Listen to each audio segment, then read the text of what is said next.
This is The Gorge. It's a podcast where my friend Sarah and I gorge ourselves on what's happening in the world of video games and entertainment. The Gorge is brought to you by Patreon. That's patreon.com/thegorge, where for just $5 a month you gain access to not one, but two whole podcasts.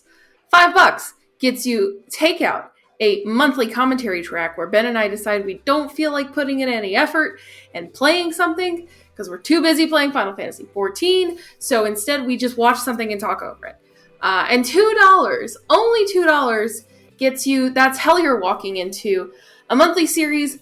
Well, the problem with this monthly series is that I keep neglecting FGO. So if Ben came to me with questions right now, I might be in a problem.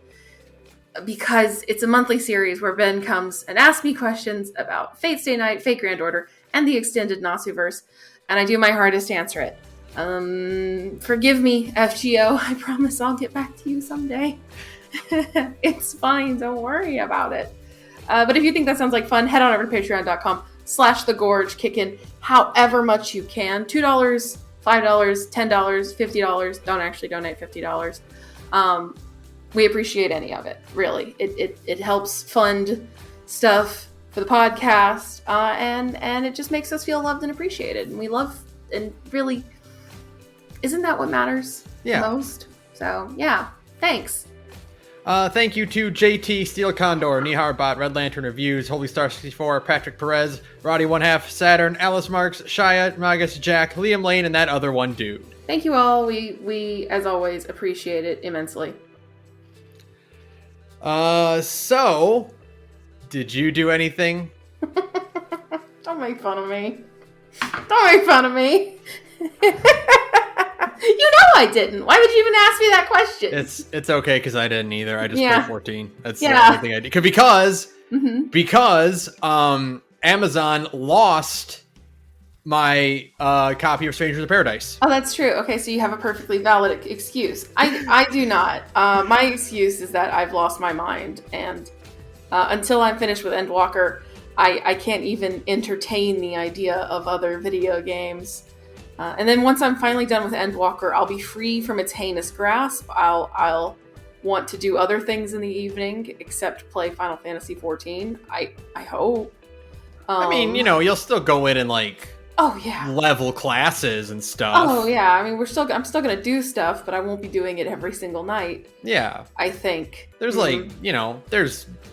there's always stuff to do. There's always something to do in Final Fantasy XIV, and really there are still things I could do.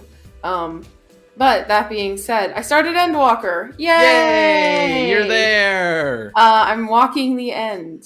And by that I mean I've already cleared Act 1. How do I mean, you can't say shit about it. I can't say anything about it, so I'm trying to be as vague as possible. The end of Act 1, at this point, I have no idea where Endwalker is going. For most JRPGs in general, I've just stopped trying to predict where things go. Right. Because it's especially, I didn't know, I had an idea, because I'm in Shadowbringers now. I finished Stormblood. Sure. I'm in Shadowbringers. And I had an inkling of what Shadowbringers was because I finished Heaven's Word, and Heaven's Word ends with the Warrior of Darkness going, "Goodbye, I'll see you in Shadowbringers." So long, idiot. Yeah. So I kind of had an inkling of where Shadowbringers would go, but I didn't expect Shadowbringers to go like that. That I told you, Shadowbringers starts extremely hard. Nothing has ever began as hard as Shadowbringers begins. It just kicks you in there and it's have fun, idiot. And then you just kind of stumble around the first, going oh god, what's going on? And it owns. I think the beginning of Shadow. You finished Whole Mr. Switch last night. Yes. So you are also kind of still in the late half of Act 1. Mm-hmm. You're getting there. Yeah.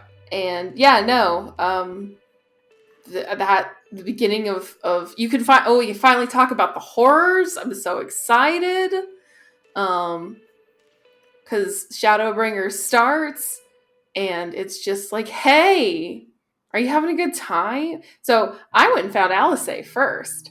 Oh, you did? Okay. Mm-hmm. Well, what I did is I picked up both quests, and I was like, okay, there's 2 quest markers. Whichever one I walk to is the one I'm going to. And I'm just going to walk towards one of them. And it was Alphino. Sure, which is fine.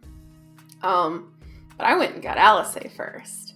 So that was my exposure to the beginning of Shadowbringers. Oh, boy. Now, granted, Alphino's is still really cool because you basically go to Columbia. Yeah, which is, it's cool. Yeah, for sure. Like, there's cool stuff happening.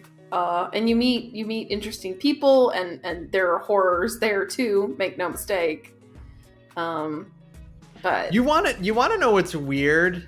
No, I'll save this for our Shadowbringers episode. Never mind. Oh, okay, yeah, because we actually do. The problem now is that we actually do want to do episodes about Shadowbringers and Endwalker, so we can't get into. I'm not gonna say too much. I'll save that for that Shadowbringers episode. Sure. But I did finish Stormblood. We can talk about the ending of Stormblood. Oh, that's right. That leads into Shadowbringers. Yeah, so let me see. You finished Stormblood, so last time did we talk about Yotsuyu? We did. We talked about her, but no, we didn't. I didn't beat. You hadn't done. I hadn't done that. Like, I had run into Suyu. But you hadn't done the trial yet. No. Okay, so we can talk about that. That's actually a good thing to talk about. Feels bad, man. It feels really bad. That sucks, man. It feels extremely bad. You know, it's really cool because ever since reading More Than Meets the Eye, and my perception of redeeming irredeemable monsters has violently shifted. Playing FF14 after AM after Megatron. Yeah, exactly. Really did a lot to recontextualize how I felt about both Fordola and Yotsuyu. Oh yeah, absolutely, totally. Fordola and Yotsuyu are I'm not like the same character, but they're coming from like the same place, right? Which is like these characters who there's really only one way they could have been ever, and because they're like a product of the kind of fucked up societies that they were raised in. So like there was no real chance for them to ever have been anything but what they are, which is just, monsters. I'm glad Fordola gets out of it alive. Poor Yotsuyu. Yeah. I actually do feel bad for her after a certain, because I mean, after a certain point, it is just like, well, yeah. And it really begs the question as to how you feel about certain aspects of oneself and like identity. Because like, if a person does horrible, unspeakable atrocities to a nation, right? Sure. And then they lose their memory of it. Right. They completely lose all memory and grasp of what they've done. Is it fair to judge them for it? Yeah, that's like the real question, right? And I mean, to a certain extent, because it doesn't make the people who you wronged, like that doesn't matter to them. Yeah. Like all those people who suffered because of like the things you did, like they don't care that you lost your memory, because that doesn't necessarily, heal any of the hurt you inflicted on them. But at the same time, punishing that person doesn't really accomplish anything either. Yeah. There's no means of catharsis there. And it's, the punishment is the consequence of your actions. And at its most basic level, a punishment is designed to make you feel bad for what you did. Yeah. Ostensibly, punishment is to make you feel bad for what you did, depending on the severity of the crime, encourage you to reform your ways, right? It's like, like yelling at your dog 15 minutes after they did something wrong. Right. They have no conception of having done the wrong thing at that point. Yeah. And yeah, if like a person loses their memories and they can't remember any of these things they've done, what do you do? And I mean, I guess, in that case, the answer was, well, you just exile her. Yeah, you just send her off so that no one can bother her and she won't bother anyone else. Right. Except, whoops. Thanks, Asahi. Thanks, Asahi, you piece of shit. You fucking useless smear on the floor. What a rancid. What a horrid little creature. This disgrace of a person. Yeah. Asahi is. I loathe him utterly. I'm glad he got his. And I just, poor Suyo. It really is just, all of it just feels really bad because after a certain point, you kind of conceive like, Yotsuyu essentially commits suicide by cop, except it's suicide by icon killer, right? Mm-hmm. Like Yoko, like there is no, I don't want to be subjected to, the retribution that maybe I'm owed, but I also don't want any of these people's pity, and I don't want to cause any more trouble for the people who were kind to me. So there's a lot of fucked up emotions going on in there. She basically just says, I don't want to do this again. Yeah, I don't want to do this again. I don't want to live through this anymore. So yeah, I'll go along with this whole primal plan. Mind you, Tsukiyomi's design whips ass. It's fucking cool as shit. Extremely cool rabbit on the moon fucking thing. It really does suck when you're trying to fight a boss, but you're also trying to feel emotions, and you're like, but that's really cool though. Tsukiyomi is the first boss of many in Final Fantasy XIV, where the main mechanic is don't die because you can't see through your tears. Right? You're just too busy crying the whole time. Everything going on with the Gosetsu in her mind, trying to save her, and you're just like, man. And fucking Gosetsu, the real Gosetsu afterward being like, why did the Kami bring us back just to do this again? Yeah, really just to inflict this suffering on us again. And it's just wretched. It just feels bad. There's no good feelings or catharsis or moral to really take away from it. It just makes you feel bad. Mm-hmm. And even though I think Stormblood is kind of weak, I think that part is extremely strong because it leads directly into Shadowbringers, where you are just unambiguously a hero. And it's like, oh, thank God. Yeah. You're just the good guys. One of the nice things about getting into Shadowbringers is that Shadowbringers starts because a guy is like, I really, really need the best hero I can find, and it's you. And it's you. You are an unstoppable god killer at this point. And the vibes of the beginning of Shadowbringers are immaculate. I can't even put them into words. The whole time I was playing them, I was trying to find the words and I couldn't. I think part of it is that you do just get to go back to being a nobody. The beginning of Shadowbringers is fun because nobody knows who you are at that point, right? So it feels like the beginning of a Realm Reborn, but this time the writing is good instead of bad. And also you know who you are. Right. And so you get the really fun conceit of everyone seeing how fucking cool you are. Mm-hmm. And you know that you're a cool, unstoppable badass, but these people just think you're a rando until you're not. And it's great. I think, like I said, the vibes are immaculate. I think the first has a lot of extremely cool designs.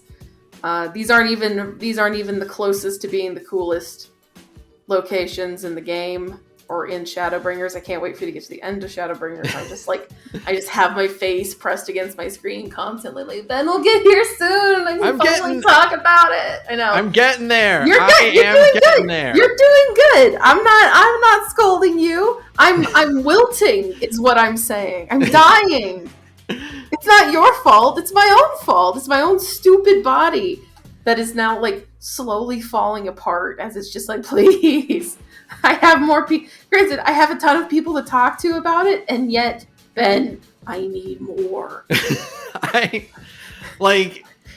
The problem with 14 is that it's a long game. There's a lot of video game in that video game. And it is 85% more video game by volume than any video game I've ever played.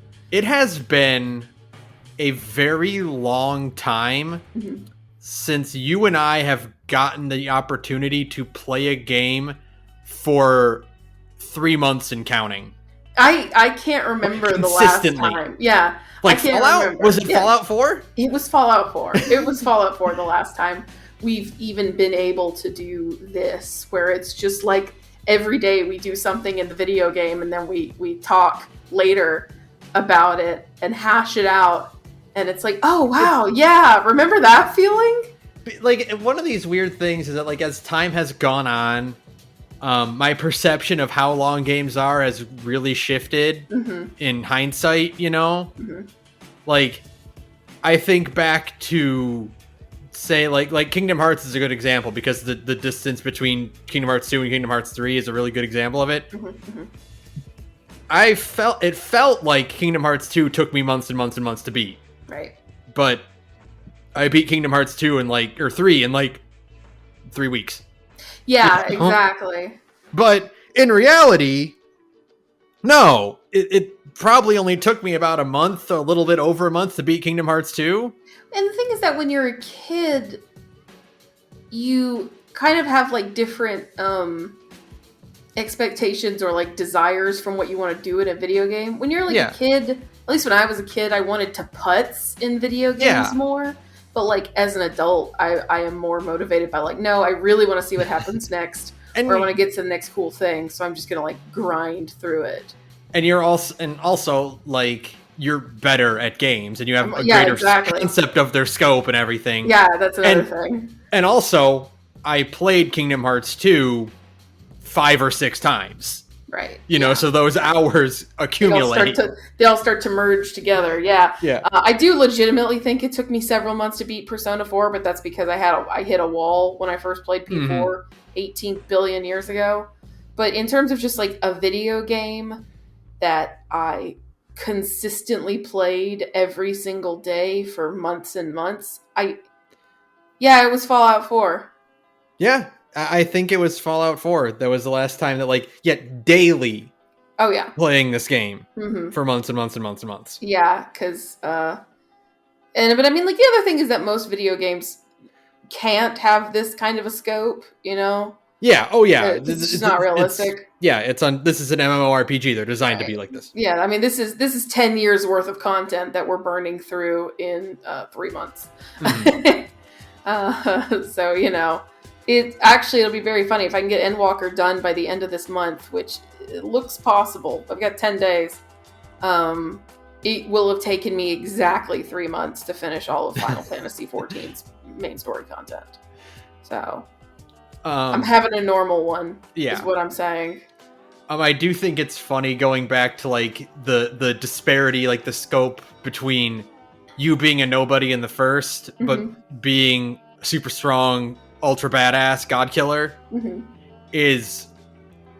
it's great because I love when video games actually show how strong a character is outside of gameplay abstractions. You don't get as much of it as you think you would. Like, DMC is one of the best examples of it because DMC 3 is like designed around everything Dante does in a cutscene you can do yourself. Sure, yeah. Right? But I watched the trailer for Shadowbringers, and there's like bits where the Warrior of Light is like getting thrown through mountains DBZ style. Yeah. And you're like, oh, right. Oh, right. I'm like an unstoppable god killer. Yeah. I have actually been killing gods this whole time and am ridiculously strong. The only thing about the Shadowbringers trailer that makes me insane, and this is exclusively because I have played more Devil May Cry than any one human probably should ever play in their life. boy, I sure wish you could weapon switch. Yeah. I mean, that would be impossible. I am aware. It would be impossible to implement. And so don't come to me and say, like, there's no way they could do that, Sarah. I know they can't. I know they can't. However, what if you could weapon switch, though? Well, Sarah, there is a game out. Yes, there is a game out. Final Fantasy Origin, Stranger of Paradise. And that has you can do that. Cody. Yes, I know. What if Final Fantasy 14 was more like Neo and Devil May Cry? And I say, yes. Which I'm going to play it. We're going to play it. There's going to be an episode about it, so don't worry. Yeah, no. Once my copy gets here, I'm going to put 14 a little bit on the back burner to play Stranger of Paradise. I mean, I'm still going to play 14 like a lot. But... A lot, yeah. I understand completely. I am probably just going to chew through it because I'm already there. Like I'm in Act 2 at this point. Yeah. So I am just going to chew through Endwalker and then pick up Stranger of Paradise because we still have like 3 weeks until that episode comes out. Okay. So more than enough time to get through Stranger of Paradise because I doubt that's a super long game. Right. You know? Because it is a Devil May Cry / Neo. Like, those games are never that long. The whole thing is that you replay them. You know? So I'm just gonna chew my way through Endwalker and just fucking finally climb this whole stupid mountain and then become a ghost. I'll just be haunted by Final Fantasy 14 until I die because it's good. It's very good. Have we mentioned that? It's like the best Final Fantasy. Fucking amazing. Without even trying. Holy shit. Yeah, it's that good. I wish you could weapon swap that. You can't. I could dream. Going back to being an unstoppable badass, my favorite example of that is in Order of the Stick, actually. No? One of the recent comics where the gang is on an airship and they're caught in a storm and like the crew is running around trying to keep the ship from falling apart. And Roy, the main character, is just kind of standing around because like he doesn't know how to, maintain an airship. So he's just trying not to get in anyone's way. And they're like, and so someone's like yelling at him to like get to work. And he's like, hey, I don't know how to do any of this. And one of his party members goes, you're as strong as a giant and you've recently survived being impaled by a triceratops. There's something you can do. Go hold something down. And like it cuts to him like there's like 3 people trying to hold a rope down. And he takes it from them with one hand and he's just kind of standing there with it. Yeah, that's exactly it. It's like, no, you are a god killer at this point. And after a certain point, it's actually really interesting. One of the things about Endwalker that, again, no spoilers, but just in the vaguest of terms, Shadowbringers to a pretty big extent, but especially Endwalker is like acutely aware of this, that you are an unstoppable god killer, and your meat is huge. Like Endwalker especially, there's a couple of really great scenes in Endwalker that just straight up acknowledge that like you are the most dangerous person on the planet. 100% you are the most dangerous person alive. What they need to do, and I don't know, maybe Endwalker will have this, but because we talked about it a few weeks ago where it's like the problem with being the most customizable character of all time is that you can't do anything in cutscenes because they need to accommodate for the fact that you might be 3 feet tall or 9 feet tall. Correct. They need to just have a scene where someone attacks you and you just completely no-sell it. Yeah, you kind of do get to do that every time you fucking block somebody trying to temper you, right? Like which was really fucking cool in Stormblood when you did that. Which is very cool every single time you do it. It whips ass. But they also cheat in one part. I can't tell you anything, but I will say they cheat to have you do a thing at the part in Endwalker where I just finished. And I'll say no more. But you do get to do a cool thing. And it's a great, they cheat it in the coolest way. So look forward to that. Because Endwalker kicks, I can't get over how good it is. It is so good. It's crazy. There's after I finished Shadowbringers, because Shadowbringers is very much we have all these characters, we should probably like make them interact and be friends. That's a huge part of the DLC. And then Endwalker is like, okay, you're really attached to these people now, right? Because Natsuko Ishikawa is really good at her job. Yep. Now you just get to hang out with them. A huge part of Act 1 of Endwalker is just like hanging out with your cool friends. And I'm like, good. This whips ass. This is the best it's ever been. So yeah, obviously, it's great. It's great. I can't say any more for a great many reasons, but I love this video game so much. It's a huge problem. It's gonna make me insane. I want my life back, Yoshi P. Can you do that for me? One day. No, never. I'm just... Square Enix has somehow taken over my entire life. I don't know how this happened. It's like I'm 13 again. Okay.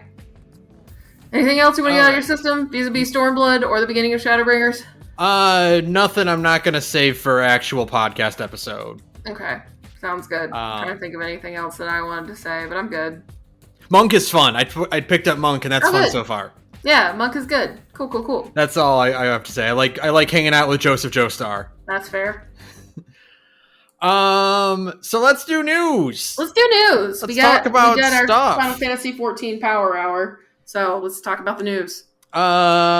State of Play March 2022 recap. This sucked. It was really lame. We watched this one on the Discord. We had not Dino Crisis. Why would you not? Why would you make it dinosaurs? Why would you show a red-haired woman? Yeah. And fighting dinosaurs. And be like, no, it's a new thing. It's called Exoprimal. Please get excited. Well, I'm not. Everybody on Twitter was like, why wouldn't you just call this Dino Crisis? What's wrong with you? It's your franchise. You own it. It's not like you're making a knockoff of Dino Crisis because Dino Crisis is owned by like Konami. You own Dino Crisis. You can call it that. It's okay.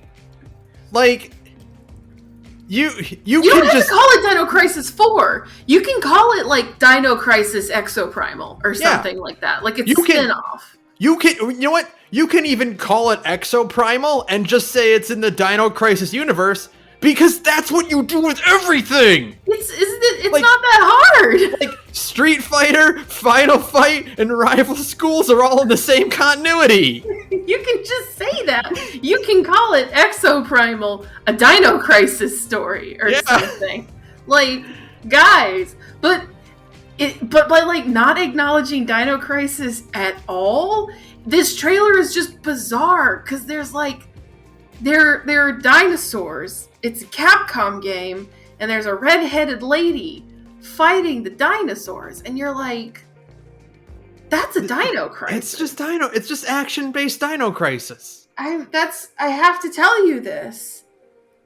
That's what it is. It's very weird to me. Yeah. Also, the concept of the game is what? Free-to-play, arena-based, dino hunty, whatever, who cares. Gundam Overwatch! Another... Finally, people who like Overwatch can play a good version of it. Well, I don't know. It's a Gundam spin-off game. Calm down. It is very funny how much Overwatch it is to the like point the HUD is exactly yeah, Blizzard could sue. Like the HUD is exactly the same. Blizzard could ostensibly sue for plagiarism. It's that similar, Like everybody, we were all watching it. We're like, that's an Overwatch. Just Overwatch. You're not even trying to hide it. I mean, I respect that because Gundam hero shooter. That's a cool idea, sure. But it is very funny how blatant it is. Also, you're about 2.5 years too late with this one, guys. Well, Overwatch 2 is never coming out, so this is their replacement for Overwatch 2. Yeah, absolutely. I like the idea of the Gundam esports scene. Yeah, right. It's like a Naruto game getting into Evo. Yeah, exactly. Next. Ninja Turtles Cowabunga Collection. This is 13 games. Oh, wow. So that's pretty good. That's pretty good bang for your buck. Yeah, that's good. Is there a full list of what's on here? It is. Come on. There's not just like a regular old list of games. It's all the GBA games, all the SNES, Genesis, and arcade stuff. They've got 3 versions of the fighting game. Okay, cool. So we've got all our bases covered. Yeah, everything is here, which is really cool because I found out that the Genesis so there's Turtles in Time. There's the arcade version of Turtles in Time. Mm-hmm. There's the SNES version of Turtles in Time. The Genesis didn't get Turtles in Time, but it did get a game made with the exact same assets in different levels. Okay. So so all 3 of those are on here. Sure. But I just thought that was kind of interesting. Like, it's the exact same character sprites and everything and bosses, but just the levels are different layouts.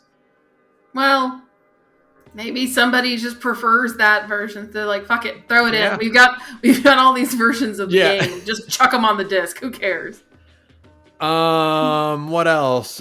All-Star Battle R is coming out. Oh yeah, that's right. An enhanced remake of the PS3 JoJo fighting game. Cool JoJo reference. What's interesting is that they promoted 50 playable characters, whereas All-Star Battle has 41 characters. Oh, so they're gonna be new characters. So they're adding a ton of character. Actually, adding 10 because one of them was Bao from one of Araki's earlier works. Sure. And he's not in this one because he was like a special collector's edition character. Okay, so they're going to just add 10 new characters. Yeah, they're adding 10 whole new characters, which is pretty cool. They redubbed it with all of the anime voice actors because there was a contract thing with All-Star Battle and Eyes of Heaven where, except for Jotaro, they could not use the anime voice actors. Oh, that's weird. So now they're, especially because I think when All-Star Battle came out, they were only up to part 2 in the anime. So now we have voice actors for basically everyone. Yeah. Cool. So but yeah, it looks cool. They've added some new mechanics. But you know what they didn't add? What's that? Rollback netcode. No, they did not. Maybe later. Maybe later. It'd be really cool if they would. But no, that's cool that we're still get to play that game. And then Dio Field Chronicle and Valkyrie Elysium. I'm so sleepy. Sleepy, Square Enix. You're putting me to sleep. We already know what the Dio Field is. It's Dio's Castle in All-Star Battle. In All-Star Battle, yeah. We don't need another one. It's fine. Yeah, this doesn't look all that interesting, especially because Triangle Strategy just came out. Triangle Strategy just came out. You put it out. It was your game. You didn't promote it that much at the end there. You probably should have, but okay. I don't know, and Valkyrie Profile fans must be happy. I guess. So, here, or Valkyrie Chronicle, which one is it? Oh, I don't know. Valkyrie Profile. Valkyrie Profile, okay. Yeah, Valkyrie Chronicles is a Sega joint. Yeah. That's something different. So, the Valkyrie Profile game looks really ugly, but, you know. It looks really... I like these PS3 games coming out. You know, it's fine. I guess they're just like, well, we have all this money. Let's just make a bunch of video games while we can. It's like, I mean, that's cool, but you know, you could make them look a little bit better. You could show me where Final Fantasy VII Remake is, guys. Is anybody paying attention? Anyone? No? Great. Okay. So, but yeah, that was it. 2025. That was it. The state of play was bad. There was nothing really that exciting besides ports of old games. I sleep. Yeah, that's it. The biggest I'm excited for is a chance to play All-Star Battle again and to play Turtles in Time again. Yeah, the biggest hype from that whole thing was JoJo's game, which is cool, but it's not even a new JoJo game. It's an old JoJo game that they're just bringing over. But like, I guess that's fine. It was funny though, watching the trailer come in for the JoJo game, and everyone was like, "What is this?" And then they put the little menacing sound effect up, and everyone's like, "Aha! Cool JoJo reference." Well, I thought like because they're like we're bringing back a classic JoJo joint, and I'm like, "Ooh, the Capcom game!" And then, oh no, it's, it's All-Star Battle, which is still pretty cool, but it's like I would like a way to play the Capcom arcade game better. What else we got? Next, hot on the trail of Gundam Overwatch. Overwatch 2 PvP beta will go live in late April. Okay. All right, guys. If you say so. Yeah. It's just gonna be Overwatch 1 with like a bunch of like cardboard shit stapled on top. Yeah. Like Hollywood backlots. They're all like ugly buildings that just have facades in front of them. That's Overwatch 2.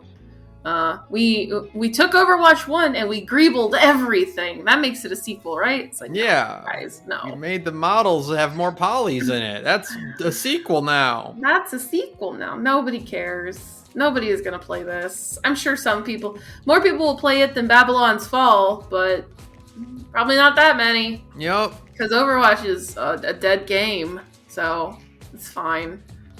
Speaking of dead games. Oh no. Nintendo's Reggie kicked too much ass for GameStop suits. Okay, tell me this one. So Reggie left the board of directors of GameStop. Oh, good for him. He got his bag and left. So here's let's see. There's a quote from let's see. Let me just make sure this is it. Here's a quote from Reggie himself. As the strategy was beginning to be developed, I asked to be part of the team to develop the strategy. I knew the business, I knew it as a consumer, I knew it as a vendor. I had pretty strong opinions on how the business needed to be pivoted, but I was rebuffed. Okay. And then GameStop announced that they want to do fucking NFTs after that. Yeah. And it's like, okay, well, great. Thanks, guys. Let's see. Hold on. There's another quote here from here's the quote from the Paolo Pelli. The Kotaku article describes him. E-commerce billionaire Ryan Cohen, who was a big investor at GameStop. Quote from him. The perspective was, Reggie, we wanted to keep the team small, and so it's going to be myself and a few, speaking of Ryan Cohen, and a few other people that I brought on board who, by the way, don't know this business, don't understand the players, etc., etc.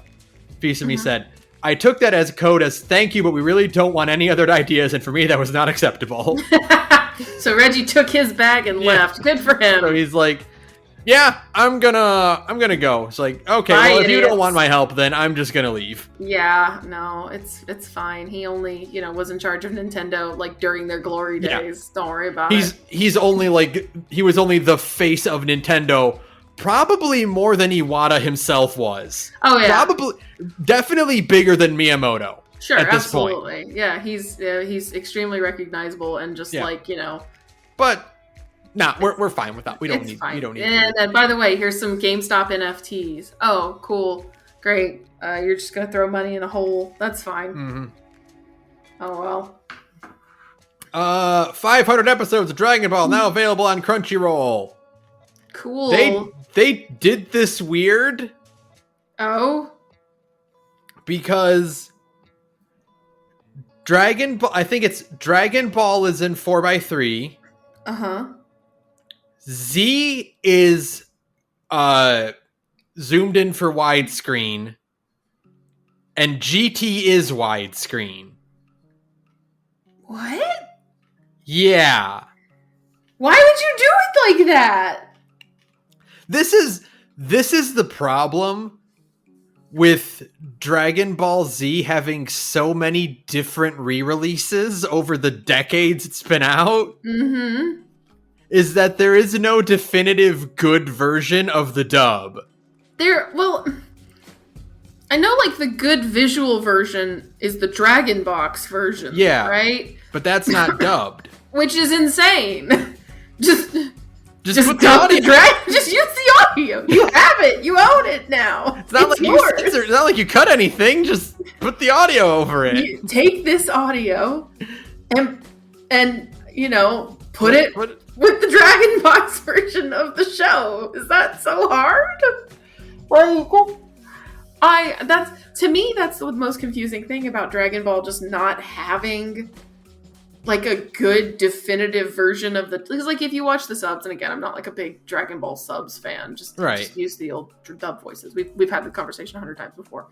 Like if you watch the subs, you're great. You can just watch that. But like if you're a dub, it's weird to me that the dub version just doesn't have like the definitive version of the show's quality easily available. And there are like 3 or 4 different versions of the dub in general, right? Because there's like the original Ocean dub. Mm-hmm. There's the first go around of Funimation, and then they did Dragon Ball Z Kai, right? Mm-hmm. And then they've redone Funimation, like the original full run since, because everyone got way better at doing their characters, and they were out of the need to censor and cut stuff to fit for, you know, Western broadcast. So they've done it again at least once. So, but it's just so weird. It's just very strange to me. Like you have access to all of one of the most popular anime ever. Just put it all together in a nice little package. Just put out the 4x3s. I know. I don't care about black bars on the sides of my screen. Who cares? I'm an adult. I know how TVs used to be. Who gets mad about that? Kids aren't gonna care. They just want to watch cartoons. Oh my god. Anyway, next. Insiders describe Fast and Furious exits from Xbox's Perfect Dark Studio. Yikes. I saw this one. It's like an absolutely massive quote. That includes most of the initiative's senior design team, including game director Dan Newberger, design director Drew Murray, lead level designer Chris O'Neill, principal world builder Jolion Myers, 2 senior system designers, a group of 3 former God of War designers, and more. Stop! It's already dead. It's so bad. I heard about this earlier today. Hochi mama, that's rough. So much for your quadruple A game. Microsoft is just having a time with it right now, though. Like, I don't understand. Like, I don't understand, because like every single one of like their in-house projects just seems doomed to spin its wheels. Like even Halo Infinite had a pretty, you know, dicey start. And I still don't really know what that player base looks like anymore. And I mean, like nobody really talked about the single player, because obviously. And it just seems like all of their projects are just having a really hard time getting off the ground, and I don't know why. Like, do they just have really bad project managers? Do they just need a closer to come in? You know, famously, BioShock Infinite like spun its wheels for years and years and years, and that's why there's like 7 versions of that game and none of them can be played. But then eventually the story with Infinite is that somebody from Epic Games came in and like joined the Irrational staff, and they were a closer. They were somebody whose whole job is to show up and get the project back on track and just get something out the door. Mm-hmm. Like even if it's rough and imperfect, it's like we've spent this so much time and money, you have to get something out the door. Yeah. And it's like, do they just need like some actual fucking closers to come in? Because like Forza still isn't out. Perfect Dark, we haven't heard anything about it since for 2 years, right? For 2 years. Was it 2019? Well, no, it was 2020. It was 2020. Yeah, so 2022. Yeah. So going on 2 years. We haven't heard anything. Apparently Microsoft is working on Fable something, but we haven't heard anything about that. I think all of these, their big things are just kind of...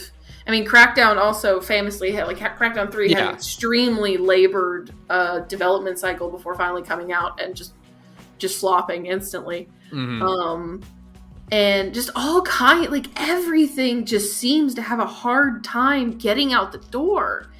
And I don't understand. Is it because there's too much freedom? Is it because there's too much, like, there's too much freedom, so you have a lot of creatives working and nobody's making a lot of progress? Is it there's too much oversight from Microsoft? Or I've got to imagine it's just it's a combination of both, I feel like. Mm-hmm. Like, it's gotta be just they're too ambitious, Yeah, it's the same thing that destroyed Anthem. Yeah, absolutely. We're gonna be the biggest and bestest it could ever be. Yeah, I definitely think part of it is that, and I know I've heard this before. Basically, what happens at Microsoft is a studio will, like, build something and get pretty decently along, and then show it to Microsoft, and Microsoft's like, yeah, this is great, but can you add all this other stuff too? Mm-hmm.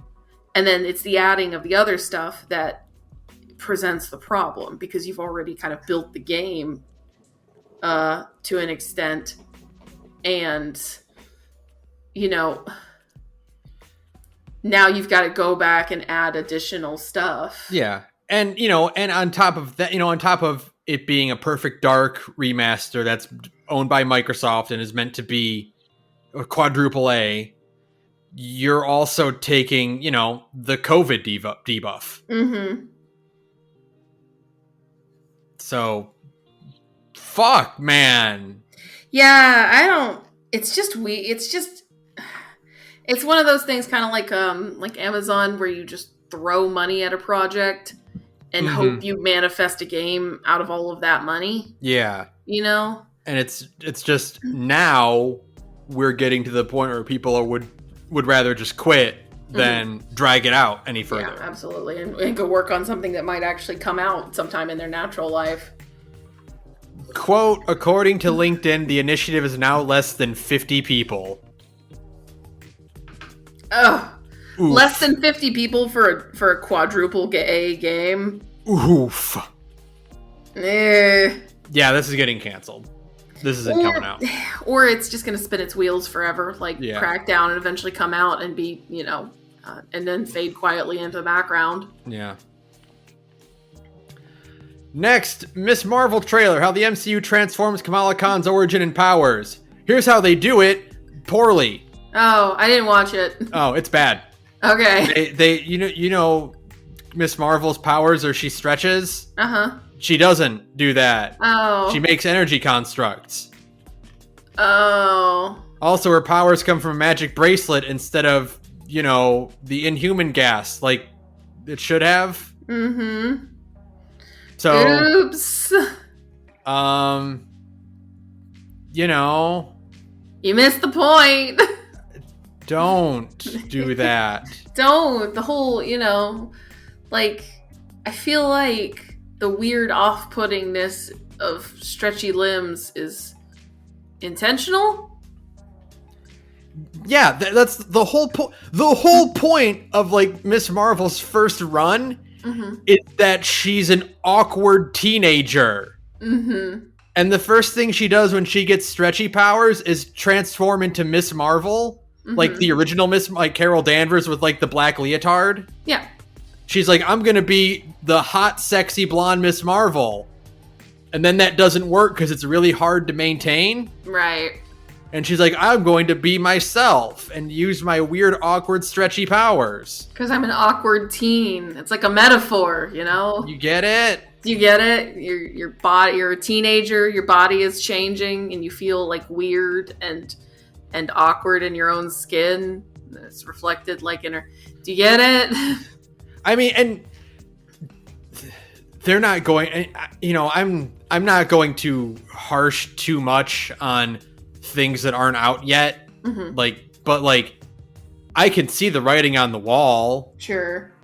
Do you think there's even a chance they're going to really lean into Kamala being a Pakistani teenager in New Jersey? Right. And the struggles that come with being Pakistani in New Jersey? In New Jersey? Yeah, no. Like, they're not going to do that. They're not going to lean into that because that's too difficult and that's asking too many questions. And no, we still have to maintain a certain degree of squeaky clean, like there's Americana. There's a bit in the trailer where like she gets picked on for being a superhero fangirl. Mm-hmm.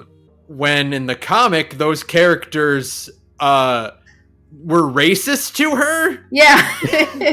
They're not picking on her because she's a nerd. They're picking on her because they're racist. Do you understand?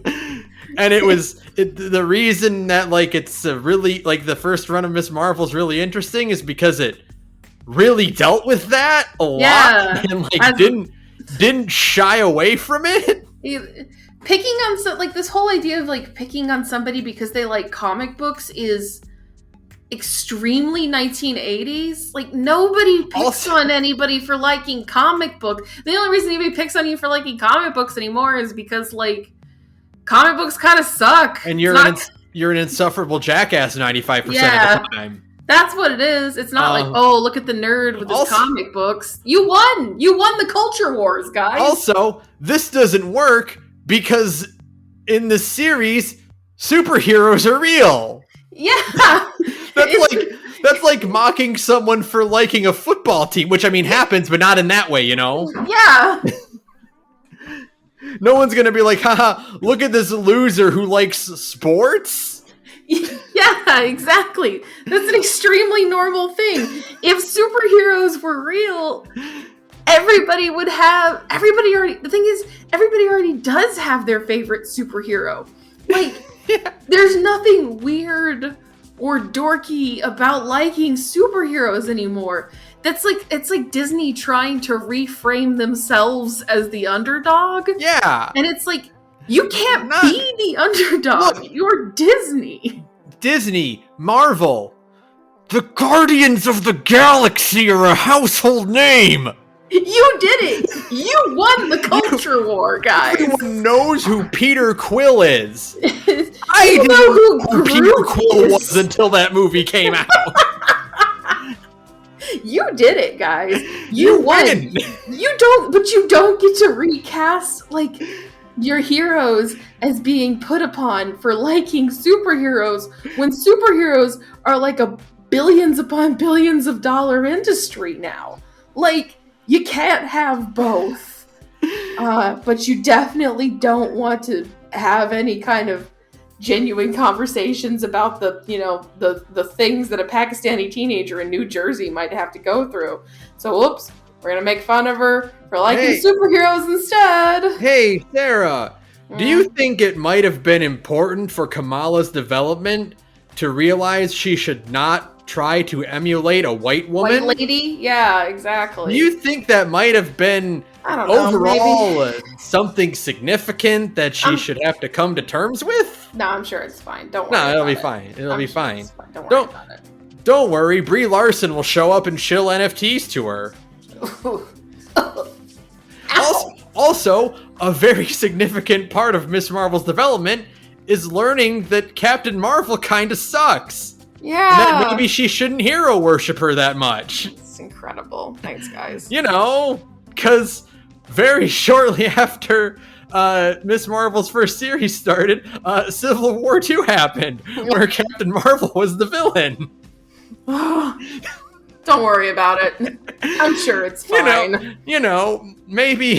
Maybe don't idolize the white woman who tried to arrest a black teenager on trumped up charges. Yeah, it's look, it's fine. Ben, it's fine. We love the U.S. Air Force. We love the military. It's great.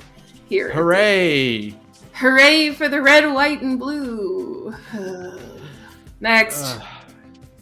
Interest in NFTs in the metaverse is falling fast. Reblog to kill it faster. Say thank you, Dan Olson. You did it, Dan. I know that Dan Olson probably didn't actually do it, but it is extremely funny that the dip in interest in NFTs coincides extremely well with the release of that video, which now has just I think 7 million views at this point. Mm-hmm. So, I mean, maybe it does. I was saying, I guess it doesn't really correlate, but maybe it do though. Maybe that's how it happened. I mean, Elon Musk tanked Dogecoin just by being on TV. Yeah. So it's totally possible that the interest in NFTs were already going down, and then that video comes out and is here is an extremely expertly articulated list of why NFTs and Bitcoin and cryptocurrency in general all suck ass. And it's just oh, okay. Well, I feel like an idiot. Just give it a few weeks and we're going to see the pinkest Wojaks you've ever seen. It's bad when all of the business page on 4chan is nothing but shrieking pink Wojaks. You know that pink that one jackass artist isn't allowed to use? Yeah. All the Wojaks are going to be that pink. They're just going to be this. That's so pink and so screaming. I can't wait. I can't wait. It's my favorite part. It's bad whenever when our Wall Street Bets is posting a link to the suicide hotline at the top of the subreddit. That's when you worry. Oof. That's Next. A good article. Toonami honors 25th anniversary with classical promo return. Yeah. What else did they do, Ben? Not much. And now, they burdened us with more FLCL than nobody wanted. I didn't even put that on here. That's right. They did do that. I didn't because I didn't care. Because I didn't care. Yeah, exactly. I was more interested in the HD restoration of Broken Promise Dreams. Yeah, that was cool. I'm glad we did that because it's good to have those. Now what I need you to do is remaster all the old Cowboy Bebop promos from Adult Swim back in the day, the really good ones that had Bo Billingsley narrating them. Fucking remaster those cool FMAO3 ones too. Oh yeah, hell yeah! The one that focused on the Greed versus Ed fight. Yeah. Do that because that shit. I mean, FMAO3 sucked, but those promos were the coolest part of FMAO3. That made me watch Full Metal Alchemist, so they worked. God, 25 years. Shut up. Toonami. We're so Isn't that old. crazy? I was 7. Yeah, I was a kid. I was little. God, that's nuts. They're doing a new Total Immersion event too. Okay. Where I presume what it looked like, because I only did one episode so far. Mm-hmm. The first episode, it looked like the old Absolution drifted into the range of their new ship. Oh, cool. So that's interesting. That'll be fun. I'm glad because Toonami is still cool. I'm glad it's still kicking. I wish Jason DeMarco would just leave FLCL alone. But, it's always funny to hear them talk about Toonami because every thing about Toonami is just Jason DeMarco going, "We're so poor. We have no money to do anything. We want to do so many cool things with Toonami, but we have no money to do it with." Yeah, I don't know how much I buy that anymore, Jason DeMarco, considering again, Jason DeMarco is the one ordering these FLCL sequels. Production IG and the they're not making them just to make them. And obviously Gynax and nobody involved with OG FLCL, none of them are making this. DeMarco is the one requesting this shit. So I don't actually buy it that Toonami doesn't have any money anymore. You should put that money towards making a full Toonami series. Yeah, you should put that money towards stuff that people care about instead of FLCL sequels. That didn't go anywhere. That everybody hate. I'm sorry, FLCL is over. It ended. It was 4 perfect episodes about, puberty and growing up. and then you were supposed to just let it go and like maybe rewatch it every couple of years just to enjoy it. But like the moral of FLCL is learning how to let go of things. Yeah. Which means that by design you can't make a sequel to it. You have to just kind of watch it and appreciate it and move on because you're an adult now. Jason DeMarco. You're an extremely grown man. You're like in your late 40s or 50s. It's time to move on. If you want to bring something back, fight to bring back Outlaw Star. Fight to bring back Big O. Yeah, or Big O. Do a better ending than the one we got. You're like, that last season didn't happen. We're fixing it. Fucking dig deep into Toonami's library and bring back something we all want. Instead of more FLCL that nobody cares about. Dude, find the rights to fucking show like Blue Sub or something. Yeah, what the fuck? Make more Blue Sub. Go crazy. Bring back Gundam Wing. Put the old Gundam Wing dub on. Oh, that'd be amazing. Do something more than like FL like I will say one caveat. If the FLCL sequels means I get a Pillows concert in Atlanta that I can actually go to, then I guess it's worth it. However, that's it. This is Jason DeMarco promotes a new Pillows album. Yeah, exactly. But no, Toonami's 25 years old. That's insane. We're I ancient. Can't believe it's a quarter of a century old. Shut up. EVO 2022 lineup announced. This is a very funny lineup. This is Street Fighter V Championship Edition, the last time ever. Oh. 6 will be out by next year. Oh my god. Ooh. Guilty Gear Strive, Mortal Kombat 11, Tekken 7, King of Fighters 15, Melty Blood Type Lumina. Yeah! Let's fucking go! Dragon Ball Fighters, Grand Blue Fantasy Versus, and Skullgirls Second Encore. Let's fucking go! Let's go! Skullgirls and Melty getting into EVO whips ass. When is EVO? August 5th to 7th. I'm gonna carve out time to actually watch EVO like full on this year. Like I usually just catch highlights, but like oh baby, I want to watch Melty Blood. Saber at EVO. We did it, folks. Now all we gotta do is get Neko Arc out in time for EVO. You gotta do it, guys. You have to get Neko Arc into Melty Blood in time for EVO, please. This lineup is really, really interesting because like a lot of these games are pretty old now. Yeah, they're getting kind of old. Fighters in Mortal Kombat are pretty old. You know, we're all just waiting for the next thing. But I mean, like Dragon Ball Z is still extremely hype. Is the thing. Like that still has a massive player base. They're not gonna. I guess it did just get Lab Coat 21, so they're still putting stuff out for it. And I mean, like it's just. I mean, people love Dragon Ball Z, like especially the fighting. Like that fighting game has legs. People love that shit, and it's like, well, if there's still a massive player base, which means there's still a massive number of people watching, it's gonna get into EVO. Like, I'm sure fucking Street Fighter 5 has been in EVO forever. Yeah. You know, because it's Street Fighter. And Dragon Ball is probably the only franchise with as much, like, international appeal as Street Fighter. Also, because Dragon Ball has, like, a massive appeal in, like, Latin America. Yeah. Which, you know, that is the big franchise down there and the big fighting game. So of course they're gonna have that, like, because that's still insanely popular. I remember seeing like people watching the finale of Super in the streets. Right? Yeah. It pissed off Toei, but hey, that's funny. Piss off Toei more. I think that kicks ass. Fuck Toei.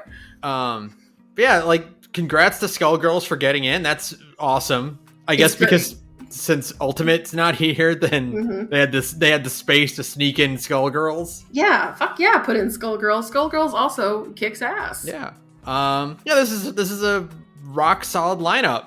I have a feeling this will be the last showing. It'll be the last showing for Street Fighter 5 for sure. Absolutely. But I get the feeling MK11 and Tekken 7 might not survive. Probably not. Because I feel like Tekken 8 is going to show up sometime soon. It has to be around the corner, right? Yeah. Tekken 7's been going forever.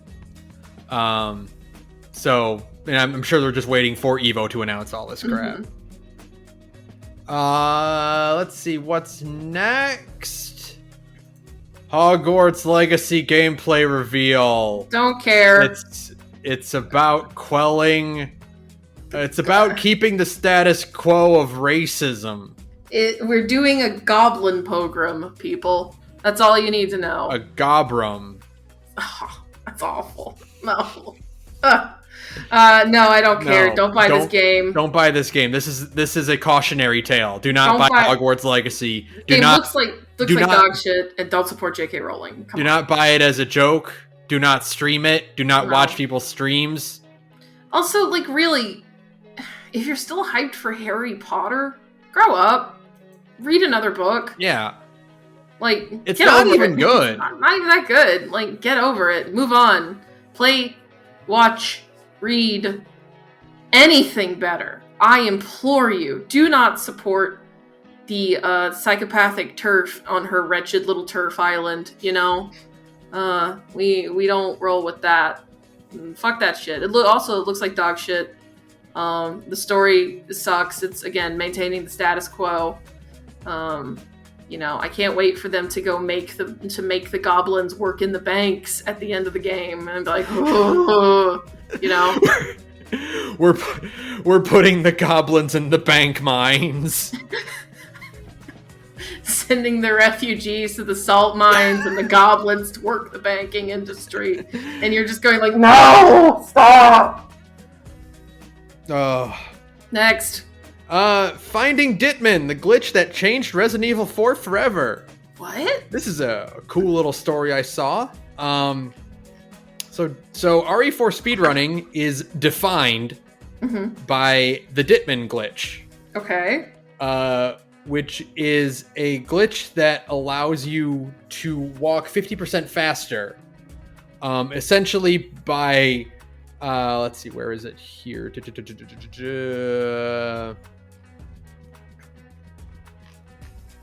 You get the shot. You have the striker shotgun.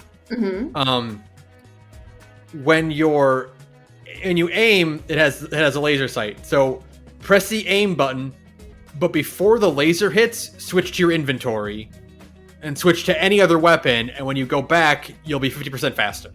Okay. And this is definitive to doing speedruns for RE4 because you're 50% faster the entire time. Yeah, you have to be able to run. It's only canceled out by taking damage or healing or like a bunch of other stuff. It's called the Ditman glitch because the guy who discovered it allegedly was someone was just went by the handle Ditman. Okay. And so there's an article of like, well, who is this guy? Because he's not a speedrunner. Yeah. He's just like some dude who found it. Right. So this article, this IGN article, was like, well, I'm gonna track this guy down. Oh, that's fun. Also, as a side note, this glitch is responsible for the that infamous GIF of Leon getting on the speedboat and then flying off without the speedboat. Okay, it's because it speeds up all of his animations. So including this one. Okay, that's awesome. But the guy, it turns out, this Ditman just posted it on GameFAQs and then just kind of vanished. It was, forever ago. Right. So this article is trying to track him down. He's searching for like Ditman333 was the username, so he's searching that on different forums. He found him on a Stardew Valley forum, but he couldn't get in touch with him there. YouTube playlist with that name, just all this like searching and investigating until he finally did track the guy down. Oh, that's funny. And it turns out that it was just him and his brother getting high and dicking around in RE4. and at one point they're like, hey, it looks like you're going faster.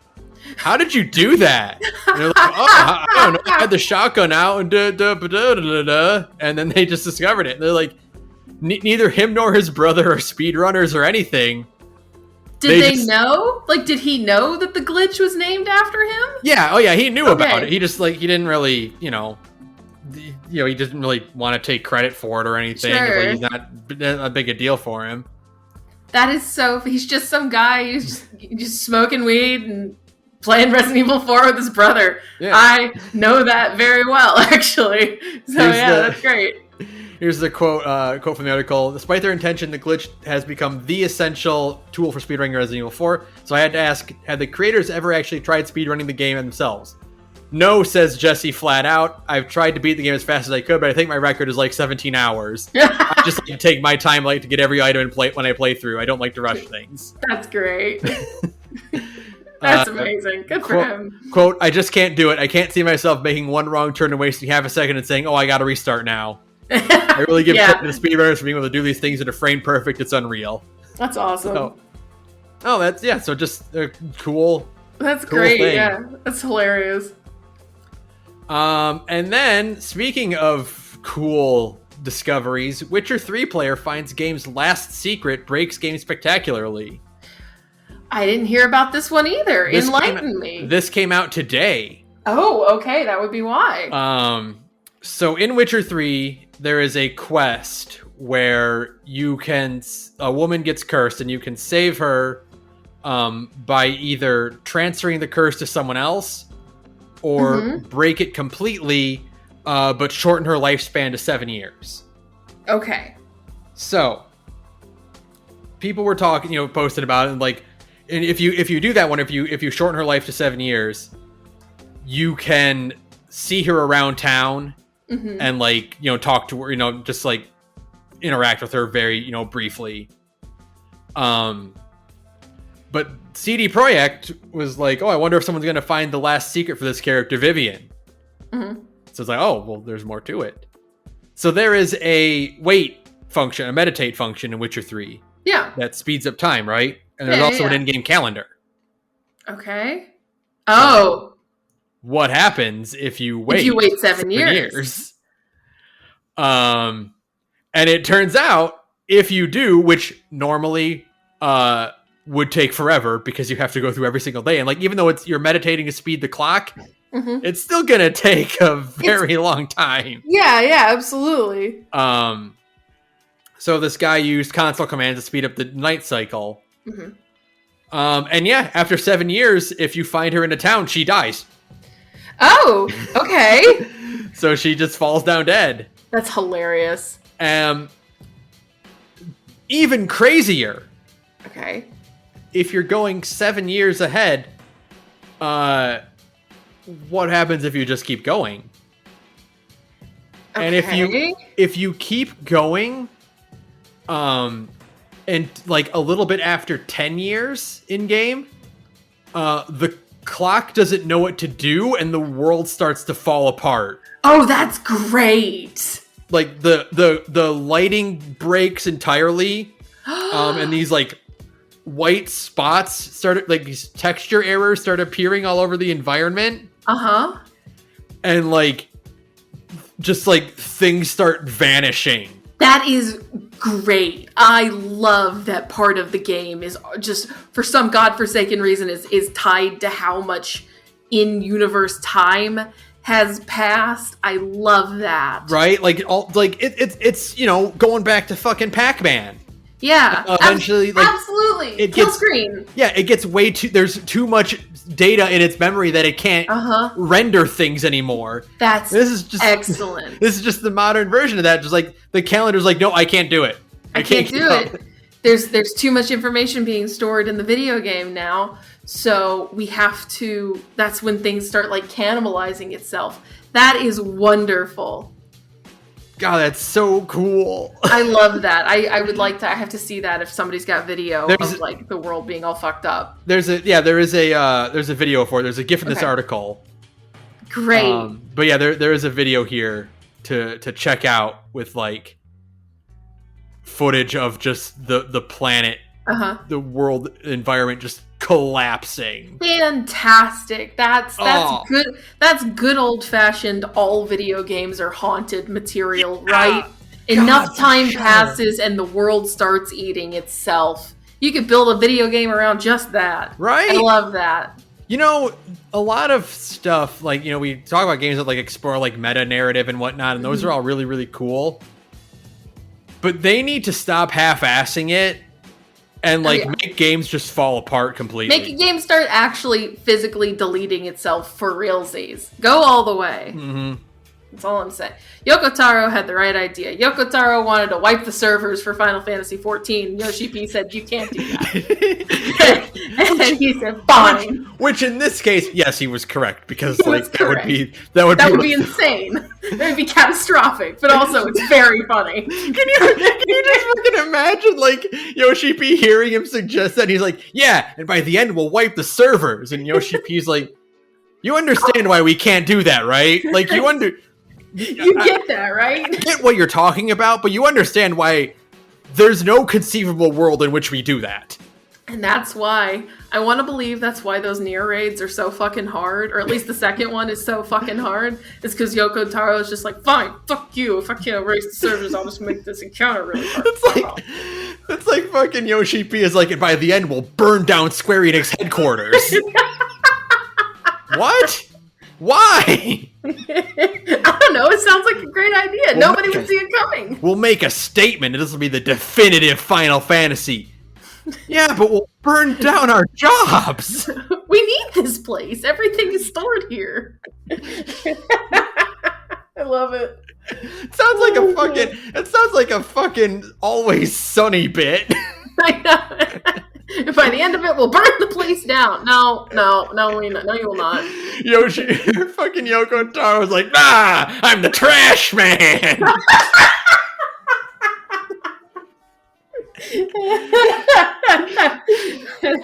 Oh, God. Okay. All right. Anything else? That's it. That's all we got. Oh, great. Very cool stuff. Well, watch this video. Okay. Watch this. I'll send it to you. I will. Everyone, watch this video afterwards too, because see the world collapse in on itself. It's really That's cool. Great. So I'm glad. I like it that there's still one last. I always wondered. There's always like the rumor that there was one last secret to find in Fallout 4, but it's been a couple of years since I've heard about that. Fucking, how many games there's there one last secret, and how many of them are real, you know? I mean, yeah, I don't know if it's just Todd Howard just like pulling shit out of his ass, but like Todd Howard says there's something hidden in Fallout 4. So I wonder if anybody, and of course Fallout 4 is like the video game that haunts my brain like ghosts until I finish Final Fantasy 14. I mean, and so I do still think about it. So I actually should try and see if there's any merit to that.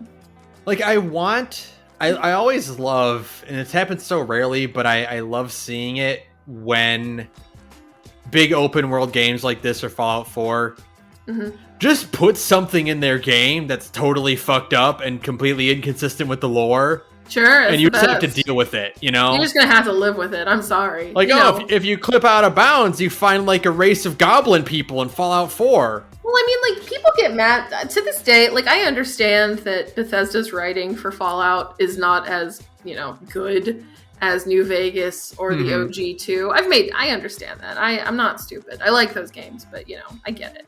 But there's a certain contingent of people who get mad about like the jokey joke shit in Fallout 4. And I'm like, you do know Fallout 2 just had Doctor Who in it, right? Yeah, right. Like you can just have a random encounter with a TARDIS. There's no difference between that and some of the weird jokey joke shit in Fallout 4. There are several explicit pop culture references that are just like the most blatant things. And they've all aged like milk. Yeah. Like, it's always been there. Yeah. Fallout has always had like stupid joke shit in it, so, there's no difference between that and this. You're just salty. But I just always think about that the fucking in Fallout 4 where you go into the Dunwich Borers. And there's like a fucking, head at the bottom. Like, at the bottom of that lake, it's like, what the fuck does that mean? The fuck does that mean? Yeah, or even more benignly, like John Romero's head in, I think it's Doom 2. Yeah, Doom 2. And I mean, there's all kinds of like little secrets that took, years and years to find. I remember there was one in Arkham Asylum that I think the devs had to eventually reveal because no one ever found it. Yep. There's the wall that you blow up and reveals plans for Arkham City. Yeah. There's all kinds of stuff like that. Like, so there could be, again, this Witcher thing took forever to find. Yeah. It took somebody fucking around with the clock to do something that nobody would ever do. Because again, waiting for 7 years in The Witcher is not an easy thing to do. So yeah, there could probably still be, there's probably still tons of stuff just hidden in video games. Video games are large and complicated beasts, you know? And it's just, you're just waiting for someone to mess with the right console commands. Yeah, or just press the right button in the right sequence and you'll find it. Everybody's just waiting. Again, it took forever speaking of Yoko Taro, it took forever for that last secret to get found, you know? Mm-hmm. It took somebody screwing around, Lance McDonald screwing around and like basically reverse engineering the code to find the last secret. Right. So yeah.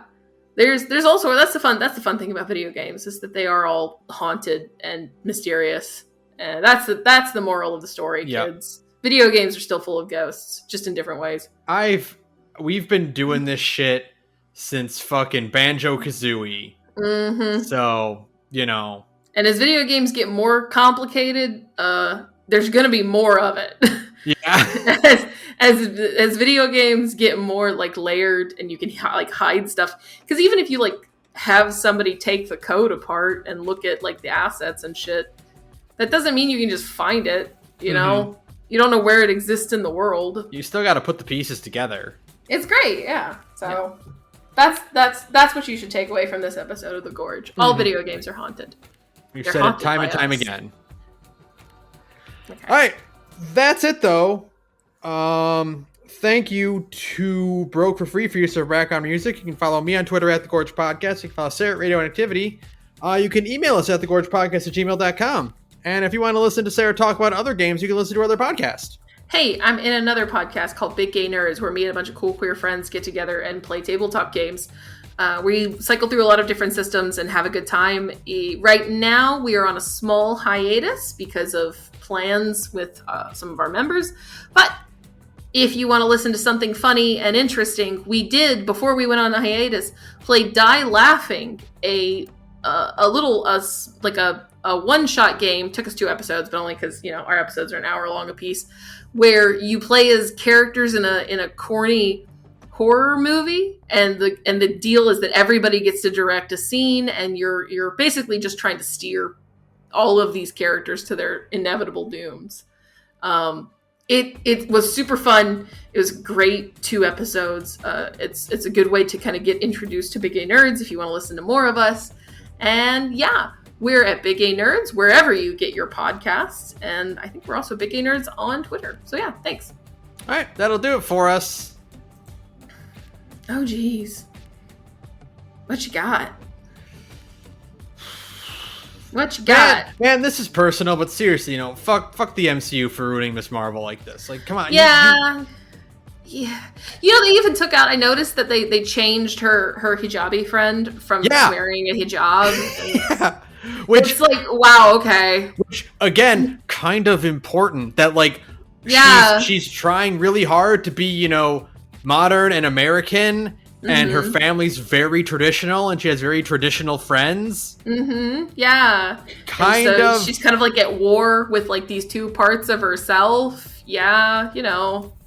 Like, it's kind of significant. It's extremely sleazy to take, like, to take away, like, to sanitize away somebody's hijab because you're worried that it's going to piss somebody off. Like, that's really shady and bad. Don't do that. It just sucks. It just sucks. Like, you know, it's just, you know, Disney avoiding any kind of genuine moral conflict in their stuff. We have to make it as safe as possible for the babies. You have to make your villains compelling, so you actually accidentally make them like socialist. But then you can't make them too compelling. Yeah. Oh well. To show they're bad. So nope. They were still wrong. Mm-hmm. Fucking fuck it. Fuck that shit. Hate. So mad. So fucking mad. Such bullshit. Good night, everyone. Good night, everyone.